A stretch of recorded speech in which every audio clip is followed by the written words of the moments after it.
Hello, welcome to Microsoft Community Insight Podcast, where we share insights from community experts to stay up to date in Microsoft. I am Nicholas, and I'll be your host today. In this podcast, we will dive into the world of container security. But before we get started, I want to remind you to follow us on social media so you never miss an episode, and it will help us reach more amazing people like yourself. Today, we have a special guest called Josh Duffney. Could you please introduce yourself, please? Absolutely. First, the intro. That's the longest 5 seconds I've Yeah, ever experienced. yeah, Very anxiety inducing. I'm just kidding. yeah, Yeah. So my name's Josh Duffney. I'm a senior cloud advocate at Microsoft. My background. We were chatting a little bit about this before we went live. Let's yeah. see here. I'll give the succinct version if I can. We can dive into more. So, wanted to be a video game designer because I played a lot of video games in high school. Decided I didn't want to have $100,000 of student loan debt right starting life. So I decided to go to a community college. And the only thing computer related they had was this computer networking degree, an associate's degree. And it turned out to be kind of an introduction to everything. I had a networking class. I had a full semester on printers, which was very painful. I still dislike printers to this day. But anyway, I landed a help desk job from there, got really into like system administration, worked my way up to like a one-man IT shop, running a small bank and racking servers. And then I kind of got into PowerShell. And so a lot of, if people have seen my name before, it's probably because of the stuff that I used to do with PowerShell.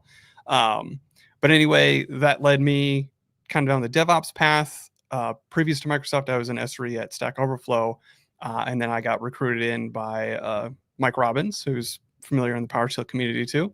To be a docs writer or a content developer, I think is the technical term for that. And I focused on Ansible and Terraform. I had written a book on Ansible and it successfully implemented it in a couple enterprises and stuff previously.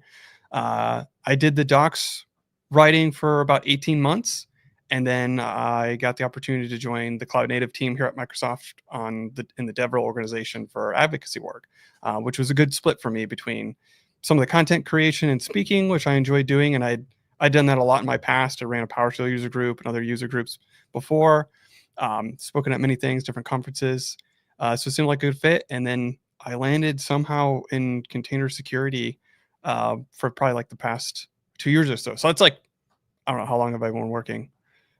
I, Like 12 years? I don't know, some yeah. 12-year snapshot right there. So So before you land your job at Microsoft yeah. and you were in Stack Overflow, did you have experience in Cloud Native or just be using PowerShell to create like meetups and contents? Uh I wouldn't have put it under like cloud native, but I definitely had a lot of cloud experience.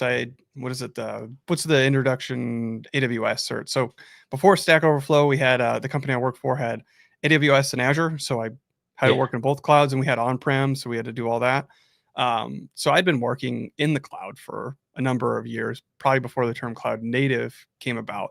And just, I don't know, it seemed like the things that I was naturally doing in the cloud and then having them change, I suppose, from on-prem and stuff. And then it just became a term. So it's one of those situations where you've just been doing a thing for a while, and then all of a sudden, Yeah. the broader ecosystem comes up with a term for what it is that you'd been doing for a while. Okay. Yeah, because I remember watching some of your episode on Bash, so you know Bash as well. PowerShell is Yep. quite handy.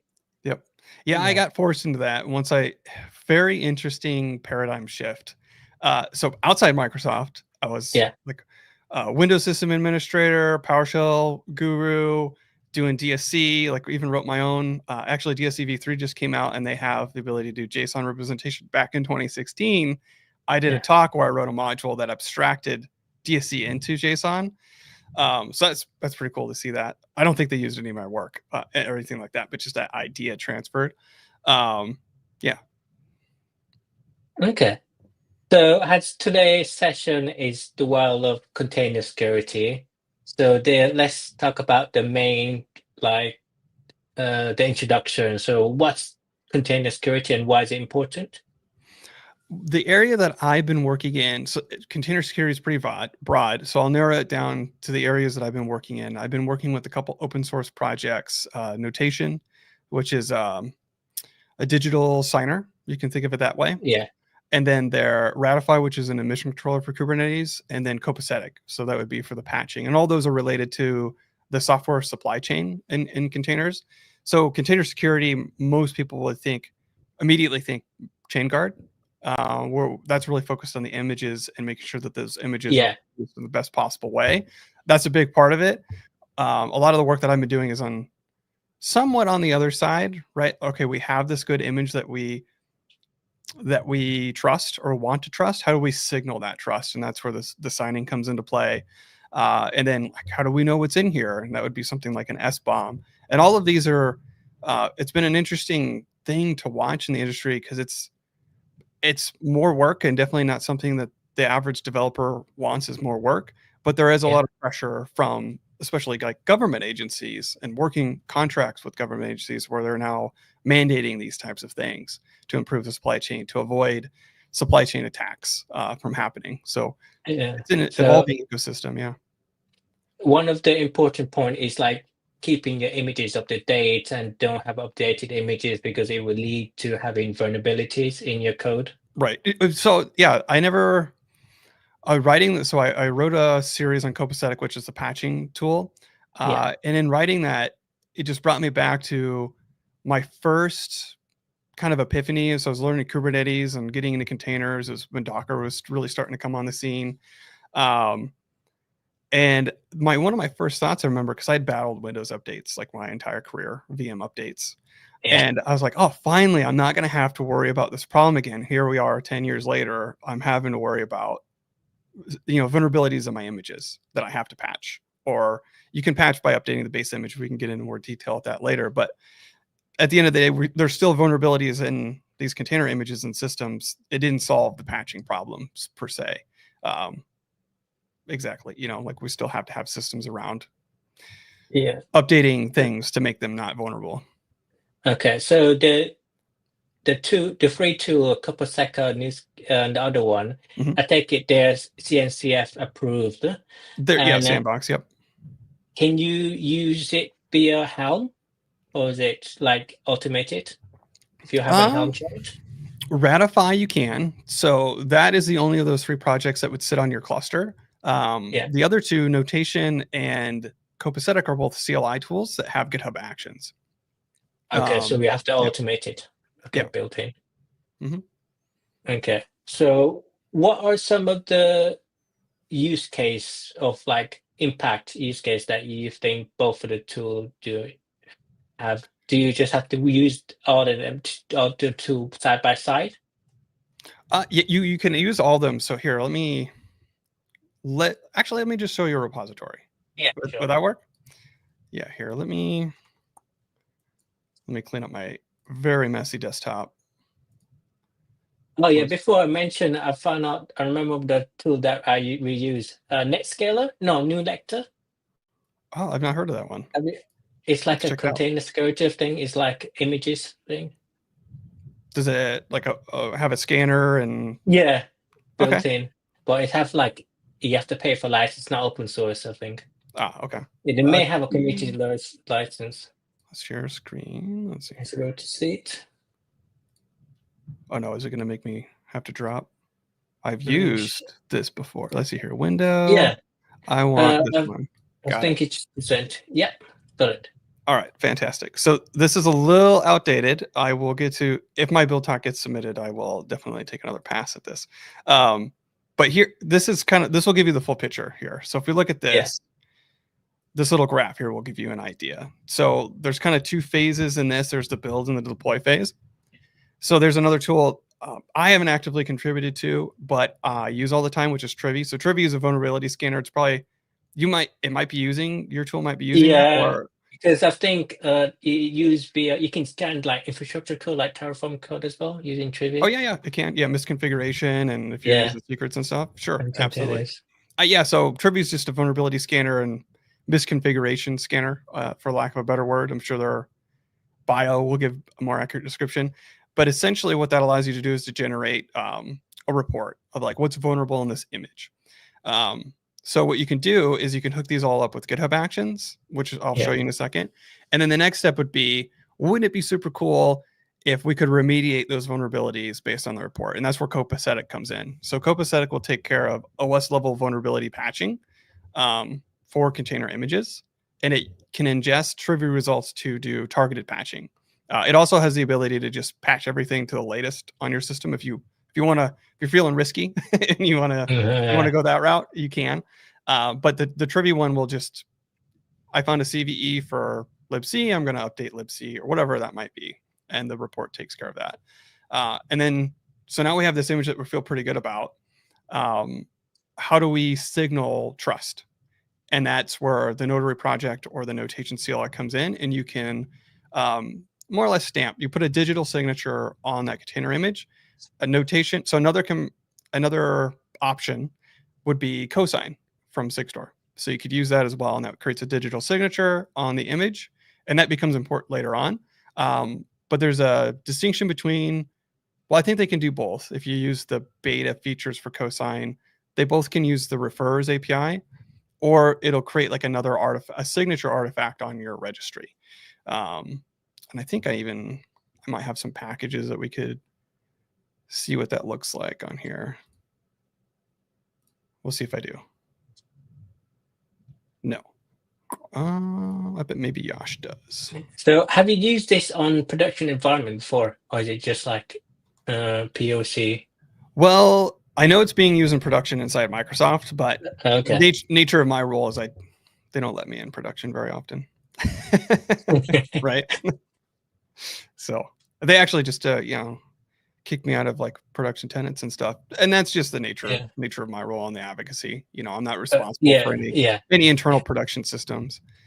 So if we go, I don't want the WASM cloud. It's by so to update the image, you can just have different base file for each of the images, and then you can update it, right, via Helm or CLI. So there's different patching strategies if you want to. 1 second, and we'll go in a little segue about like why would you even want to patch an image and not just update the base image, because that's a valid question. I wanted to show a signature real quick. Is this the right one? No, I want packages and not there. So this is the signature here. This SHA sig. So it has the digest. Yep. And so that's what cosign does by default, is it'll put the signature on the repository. Notation by default will make it through the refer. So it won't show up here. It'll actually be in like the manifest metadata if you were to like pull up latest. And in here, we would have some information to the digest for the signature. And it can do that it works with, I think, most registries. Any OCI compliant registry it works with. Yeah. Okay. So you have the modified image if you want any custom image, make your own. It'll do it for you. Yeah. Okay. Yep. So the copacetic, you could overwrite the tag if you wanted, or you could append attach like a -1 to do a counter. We can go into that in a second. So we'll pause right there though, and just why would you even consider patching container images when like this is the build pipeline? I could just bump up the base image version.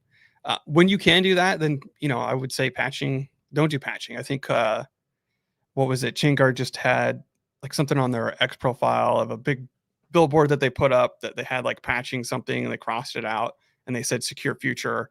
I don't disagree. Like if you have the ability to use a better base image that doesn't have CVEs, do that. The problem comes when those vulnerabilities are upstream and you have a dependency on some other image and their cycle is longer than yours and they can't resolve that CVE. You're basically locked, right? Like I can't upgrade a version because it's going to break something, or because there just isn't another latest version that has that patch in it. Not a lot of the like copacetic, like the upstream repo probably won't tell you the vulnerability. Like if you used to look at the changelog, it probably won't say just show the features. So you have to scan it to see if there's any vulnerability within a hash.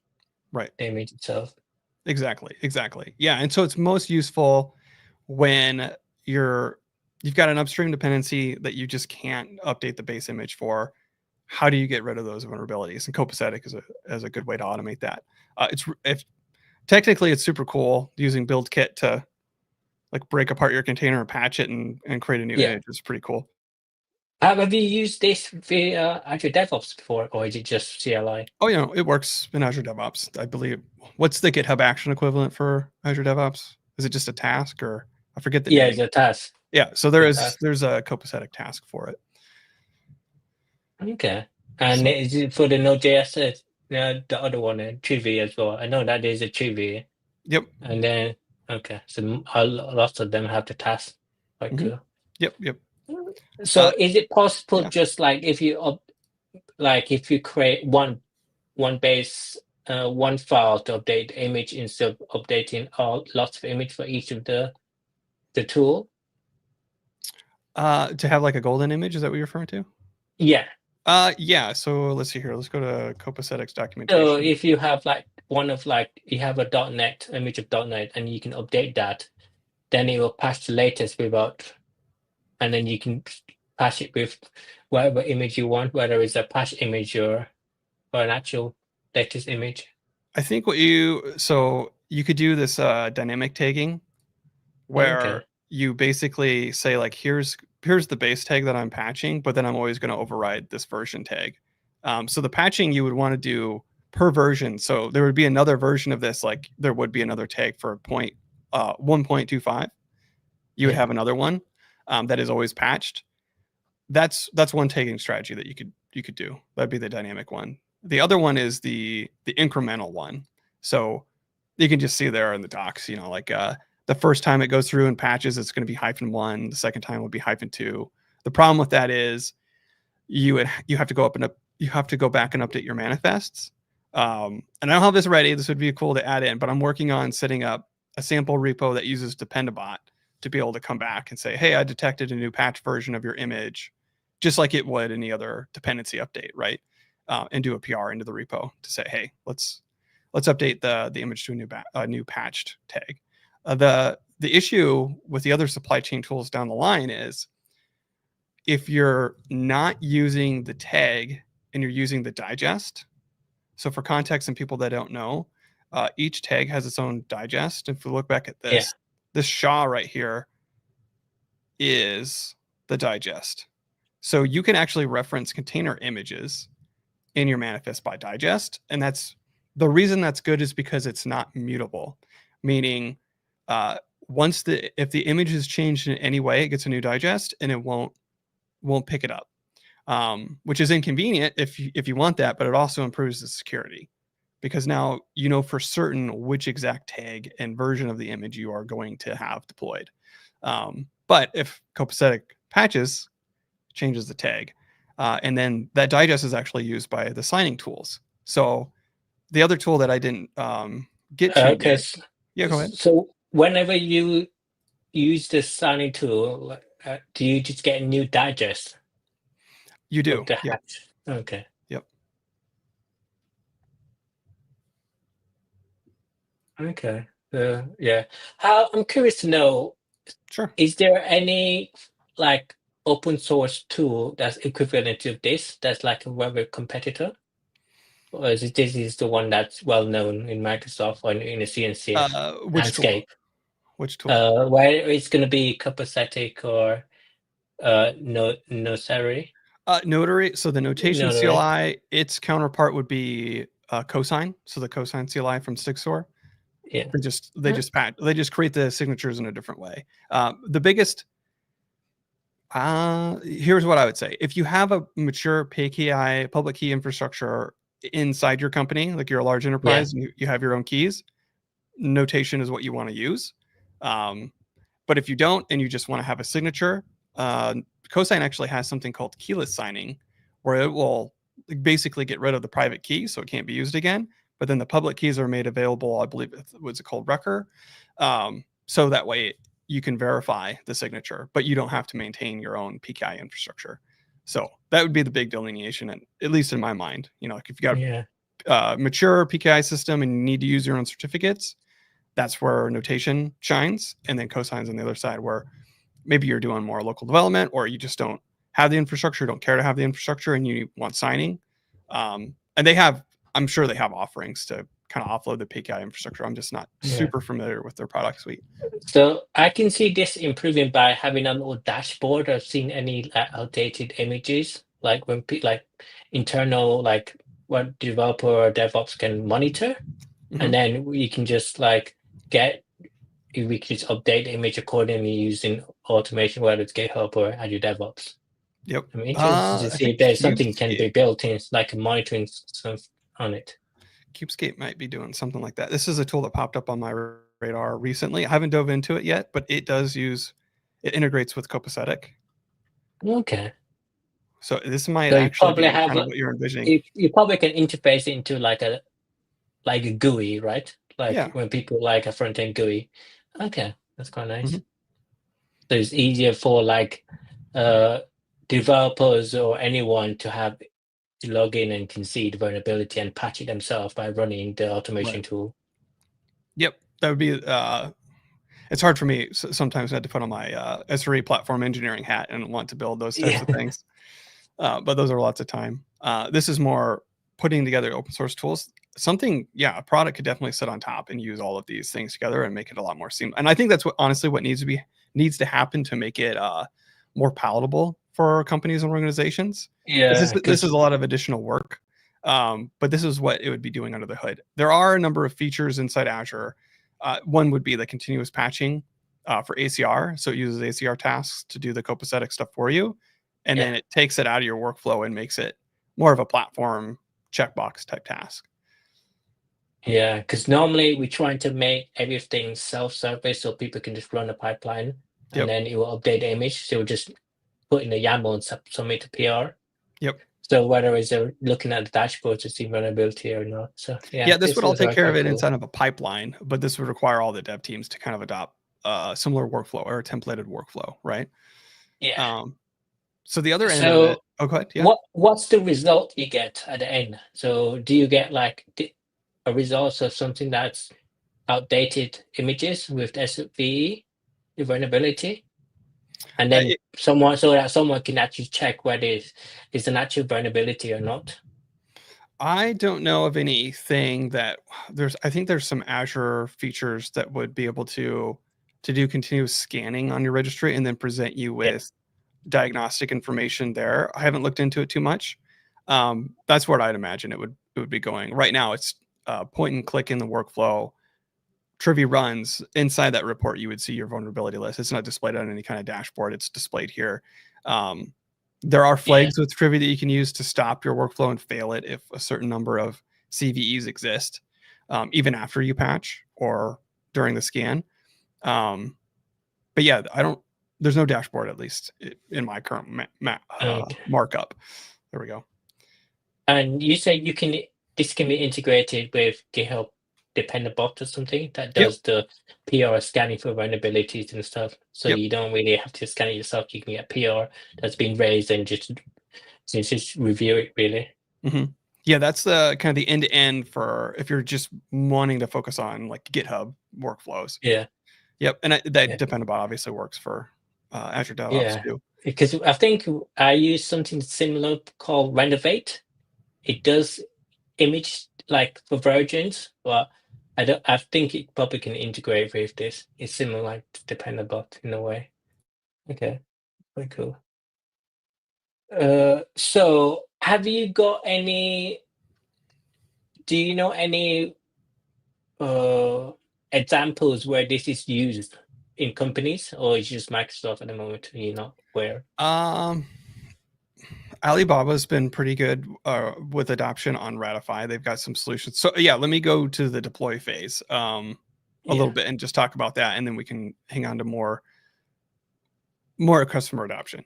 So if we look at the bottom part, so it assumed like we've got a signed image on our registry, and now we want to deploy to our cluster.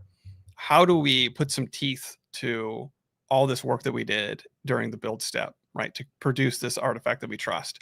So Ratify and Gatekeeper combined. So you deploy them together with a Helm chart. And what that allows you to do is do admission control for digital signatures or other verification policies. So you can define some kind of Rego policy. And in this example, it's looking for, does a digital signature exist for this public certificate, right? And so if I can't validate the signature with my public key, that signature either doesn't exist or isn't valid, and I'm not going to let the pod run on this cluster in this Okay, yeah. namespace. And so there's a lot of good use cases there.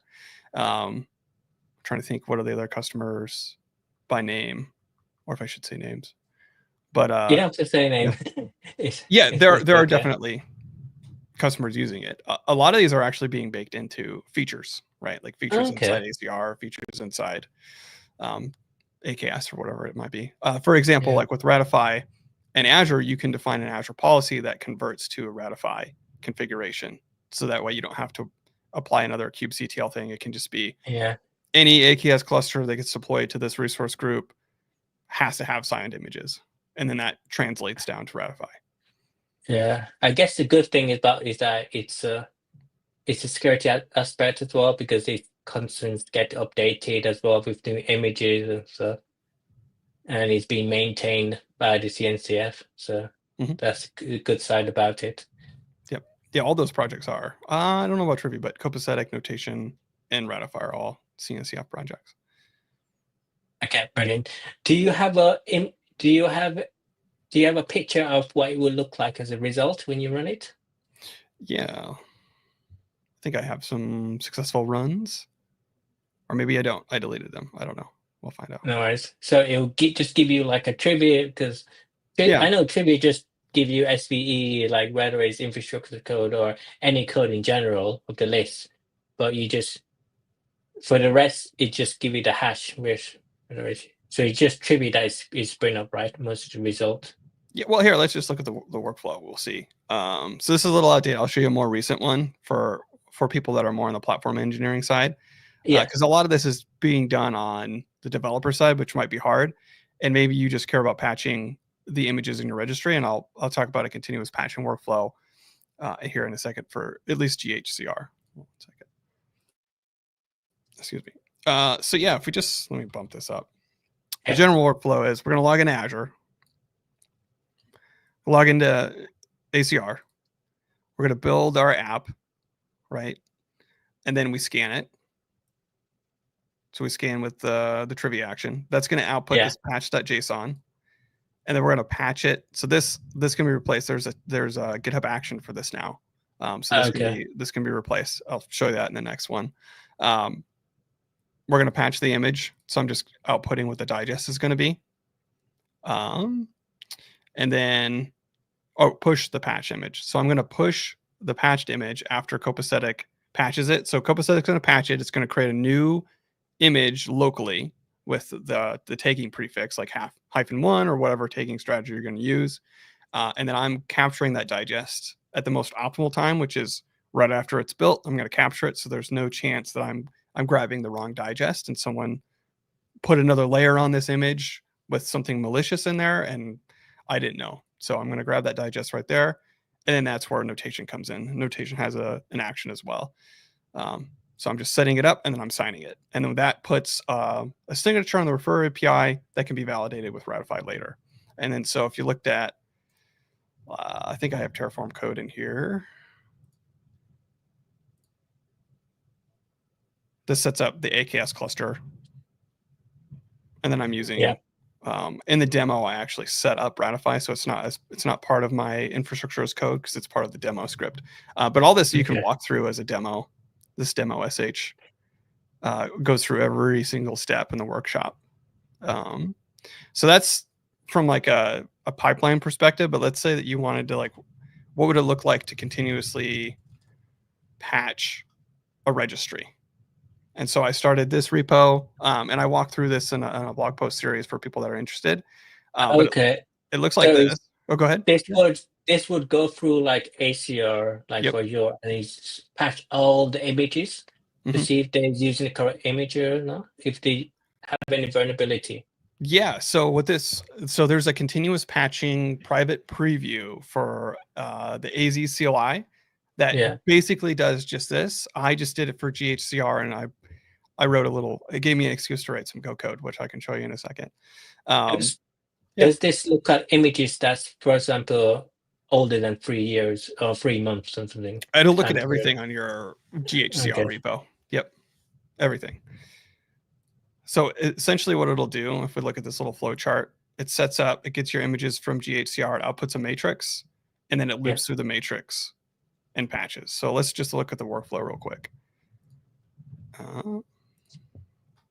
So here's the setup right here. Make it a little bigger. I wrote a little Go CLI. I turned it into a CLI instead of just a Go file, which we can see in then their branch. There's actually quite a bit of logic in there to detect the tags. So the advanced logic that I put in there would basically calculating the tagging strategy.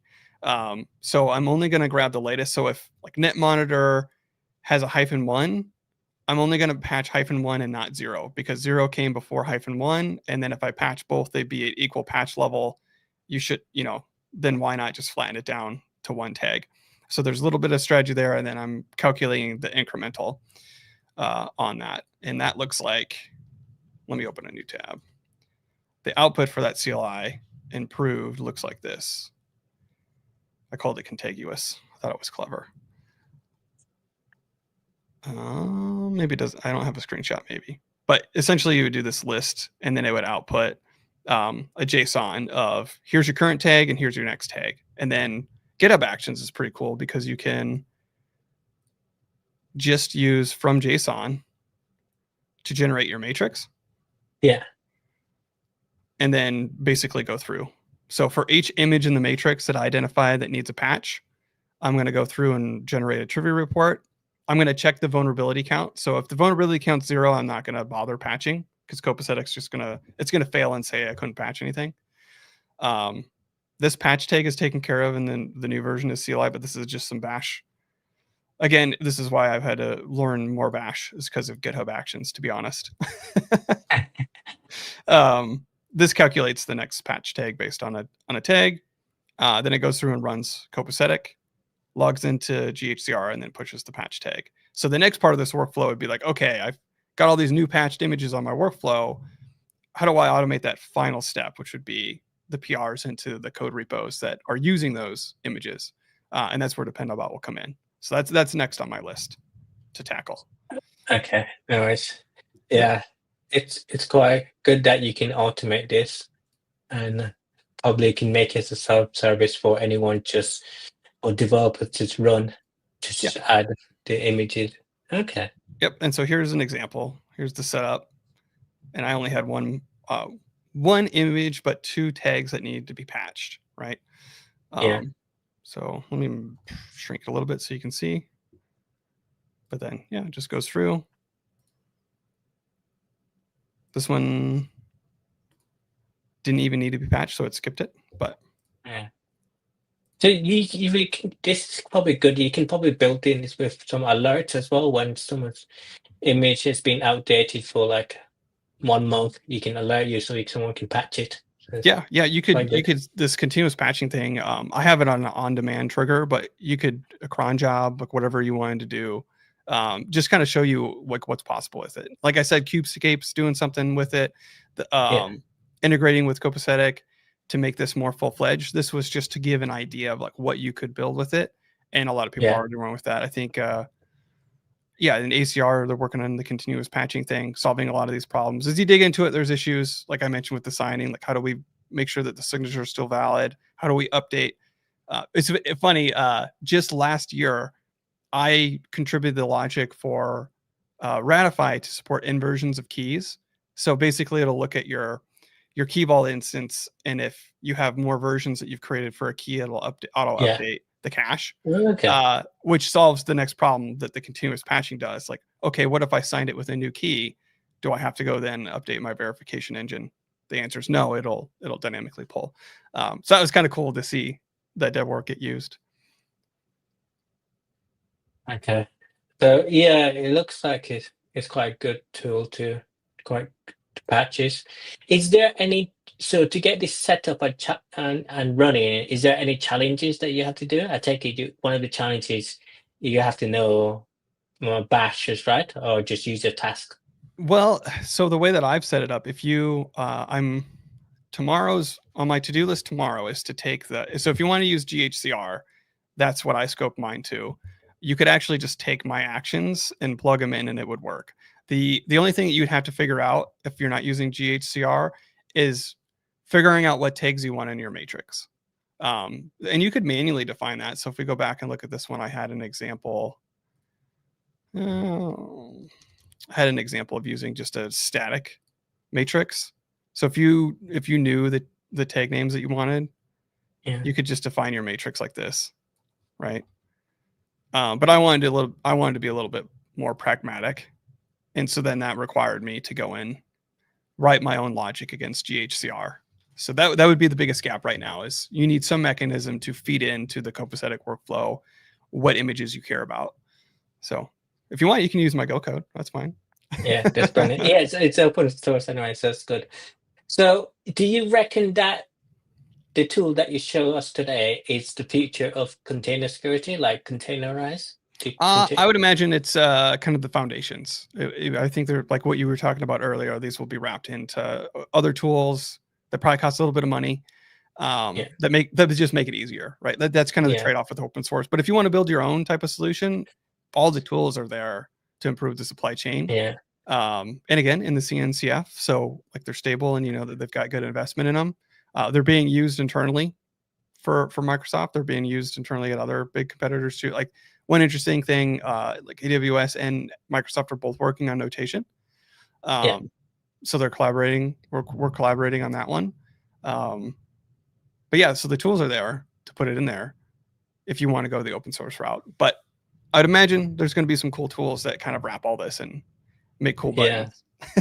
Right? Yeah. Make everything a button. But the only downside is, the only good side about it is that this is free, this open source, instead of like other tools that you have to pay to use it, stuff. Enterprise tool that's more of a better suited.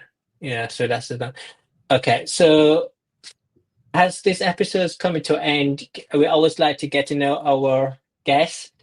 So what do you normally do in your spare time, Josh? Aside from like your job at Advocates or your job and then learning about security in containers? Yeah, well, the last few years, so my wife and I welcomed our third child a year ago. He just turned 1 last month. So the kids keep me pretty busy. So my spare time isn't as fruitful as it used to be. But I like to read, so I do a fair amount of reading. Lately, I've actually been revisiting some old books. PowerShell books? No, actually more like productivity type books. So Deep Work by Cal Newport, I think it was released in 2016, 2018. Okay. And then Ultra Learn, I just got it right here on my desk. I can show you. Okay, like you read physical book, but not Kindle. Okay. That's I have a Kindle. I use the Kindle to evaluate whether a book's useful or not. So like I'll download the sample, I'll burn through the sample on my Kindle. But I do prefer a physical book. Even technical books, which are more annoying to do because you have to. But anyway, I like the physical books. So I don't know. I'm all kind of all over the place. I read a little bit of Rust. Worked with a colleague on some Rust recently. That's not the language, right? Rust? No, the language Rust. Yeah. Oh, okay. Yeah. It's not very popular, so I don't think if you use Copilot to tell me about Rust, I don't think Copilot will know what's Rust. It's not very helpful. Yeah, Rust is quite hard. It's like Ruby. It's quite outdated language as well. So it's probably more people know Ruby. To be honest, Rust. I think I would have had an easier time picking up Rust moving from PowerShell as my primary language than Go was, just because of it is still static, but it has a lot of niceties to language. Once you understand, they're very cryptic at first. They just look like hieroglyphics, but they're actually very useful shorthand macros that Rust or that Go doesn't have. That made the transition a little hard for me, but I do really enjoy Go still. It's made me learn things at a much deeper level. That's for sure. Okay. So I remember speaking to you before this goes live, and you said you're going to the bill in May? Potentially. I have a CFP submitted, so I'll have word back, I don't know, maybe the next month or so, whether or not. So I might be there. Yeah. So it's going to be the same session as this talk. Yeah. Is this one right here? Yep. Okay, nice. So if anyone interested to meet Josh, He might be in Build, so you can catch him there. Absolutely. Okay. Thanks for joining, Josh. So, yeah, as normal, stay tuned. And in a few weeks, it's going to be on YouTube and Spotify. Thank you. Bye. Thanks for having me.